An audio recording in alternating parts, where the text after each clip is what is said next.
Hello friends, मी Nikita the awesome Niku या माझ्या यूट्यूब चॅनलवर मी तुमचे स्वागत करते। आजच्या व्हिडिओमध्ये आज आपण बघणार आहोत की मासवड्या ह्या कशा बनवायच्या। तुम्ही मासवड्या हे सर्वप्रथम ऐकले असेल, चला तर बघूया ह्या मासवड्या कशा बनवायच्या। त्यासाठी आपण या ठिकाणी मसाले काढून घेऊया। या ठिकाणी मी मीठ, मिरची आणि लसूण आणि त्याचबरोबर जिरे हे मिक्सरमधून बारीक करून घेतलेलं आहे। आणि दुसऱ्या ताटामध्ये भाजलेली हावरी, भाजलेले खोबरे, शेंगदाणे, कांदा, लसूण आणि मीठ या ठिकाणी हे सर्व मी एकजीव करून घेते आहे।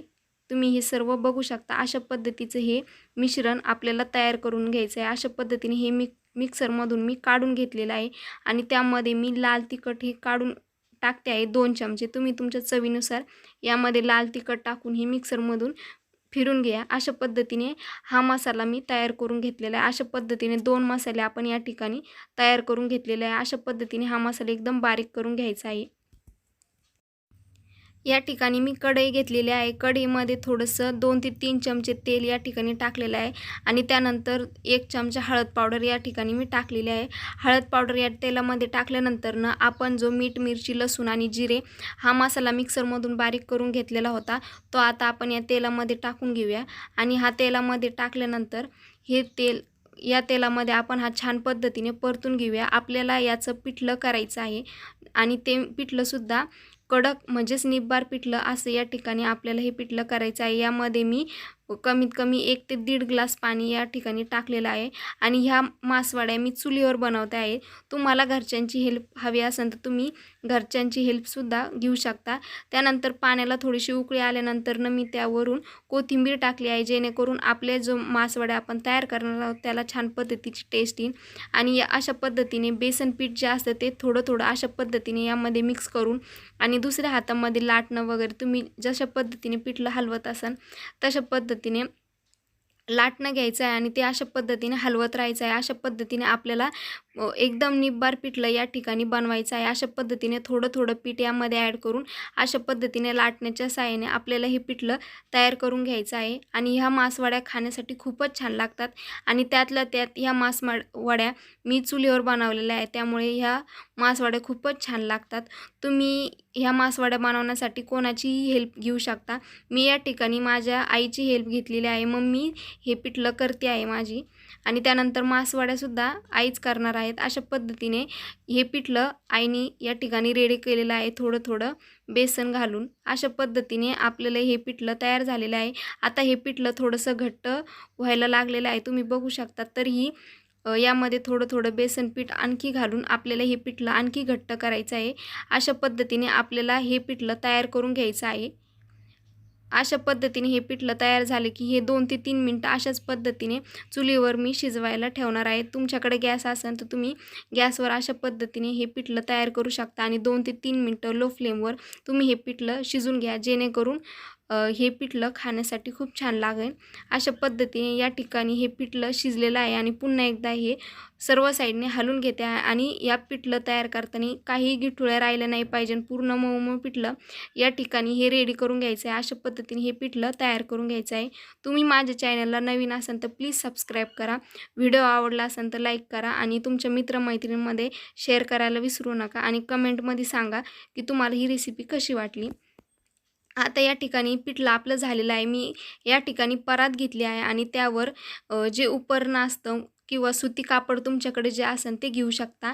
मी या ठिकाणी उपरणं घेतलं आहे आणि त्याला पूर्ण पाणी लावून घेतलेलं आहे। पाणी लावल्यानंतर आपण जे पिठलं तयार केलेलं आहे तेच गरम गरम यावर ओतून घ्यायचं आहे आणि हे यावर टाकल्यानंतर अशा पद्धतीने हे गरम गरमच अशा पद्धतीने हे थापून घ्यायचं आहे। आणि तुम्हाला थोडेसे जास्त चटके बसत असेल तर थोडासा पाण्याचा तुमच्याकडे गार पाणी असेल तर गार पाण्याचा हात लावून अशा पद्धतीने हे थापून घ्यायचं आहे। आणि ही प्रोसेस करताना एकदम गरमच करायची आहे।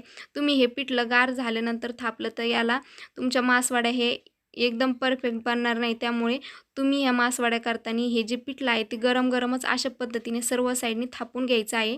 आणि हे थापल्यानंतर आपण जो मसाला तयार बनवला होता तो मसाला होता तो अशा पद्धतीने आपण हे जे पोळी किंवा हे थापलेलं आहे पिठलं वरून त्यावर अशा पद्धतीने सर्व साईडने पांगून द्यायचं आहे, जेणेकरून सर्व साईडने हे लागेल। अशा पद्धतीने हा मसाला यावर अशा पद्धतीने लावून घ्यायचा आहे। हे सर्व करताना माझ्या आईनेच हे केलेलं आहे, त्यामुळे तुम्हाला वाटत असेल की हे कोणाचं हात आहे, तर हे सर्व माझ्या आईने केलेलं आहे. कारण की हे पूर्ण एकदम गरम असतं आणि गरमच हे थापावं लागतं आणि अशा पद्धतीने ही प्रोसेस एकदम झटपट करणार आहे. माझ्या हाताला चटके बसत होते म्हणून मी आईची हेल्प घेतलेली आहे. अशा पद्धतीने ही सर्व मसाला यावर लावून द्यायचा आहे आणि उपरनं तशाच पद्धतीने ठेवून घ्यायचा आहे. आता या ठिकाणी मसाला पूर्ण या ठिकाणी लावून झालेला आहे. तुम्ही बघू शकता मी पूर्ण मसाला या ठिकाणी लावून घेतलेला आहे. आता अशा पद्धतीने हे जे उपरणं आहे ते तुम्ही एका साईडनी पकडवायचं आहे, म्हणजेच आपल्याला हे रोल करायचं आहे. त्यामुळे तुम्ही बघू शकता अशा पद्धतीने एका साईडनी मी उपरणं घेतलेलं आहे आणि उपरणं घेतल्यानंतर ना अशा पद्धतीने सर्व साईडनी असं दाबून घ्यायचं आहे दाखवलेल्या पद्धतीने. अशा पद्धतीने हे दाबलं की पुन्हा एकदा थोडासा पाण्याचा हात लावायचा आहे आणि पुन्हा एकदा छान पद्धतीने दाबून घ्यायचं आहे आणि जी साईड दाबली आहे ती पूर्ण अशी दाबल्यानंतर ना आपण हे जे उपरणं यावर आहे ते पूर्ण काढून घ्यायचं आहे. असं दाबल्यानंतर ना हे बघा दाखवलेल्या पद्धतीने असं दाबून घ्यायचं आणि पुन्हा एकदा ते रोल करायचं आणि दुसरी साईड तशाच पद्धतीने दाबून घ्यायची आहे. अशा पद्धतीने आपल्याला ह्या मासवड्या करायच्या आहे आणि ह्या मासवड्या तुम्ही हे नाव पहिल्यांदाच ऐकलं असेल, पण तसं काही नाही. काही घरामध्ये ह्या मासवड्या खूप चालतात किंवा खूप आवडतात किंवा तुमच्या घरामध्ये आजी आजोबा वगैरे असेल तर त्यांच्या काळामध्ये अशा पद्धतीच्या मासवड्या ह्या बनवत होतात. तुम्हाला हे पहिल्यांदाच वाटलं असेल किंवा नवीन नाव वाटले असेल, पण असं काही नाही. अशा पद्धतीचे वड्या हे करतात. याची तुम्ही भाजीही करू शकता.